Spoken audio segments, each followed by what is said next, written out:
யதார்த்தமான அந்த திருநங்கைகளோட வாழ்க்கையை வந்து அவர் சொல்லியிருக்கிறார். உண்மையுமே கஷ்டமான வாழ்க்கை. இன்றளவும் இன்றைக்கும் அவங்க கஷ்டப்பட்டுட்டு தான் இருக்காங்க. அவருடைய வாழ்க்கை தரத்தை மாற்ற வேண்டும் என்றுதான் திராவிட அரசு முயற்சி செய்து கொண்டிருக்கிறது. அவர்களுக்கு பல்வேறு பயிற்சிகளை அளித்தாலும் அவர்கள் அந்த தொழிலிலிருந்து மீண்டு வருவதற்கு திராவிட அரசு முயற்சி செய்து வருகிறது.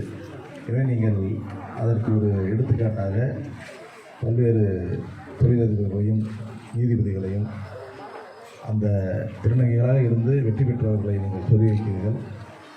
இது போன்ற விழிப்புணர்வு செய்த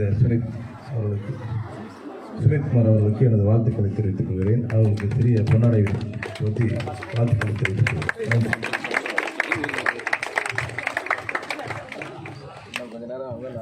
அப்படியே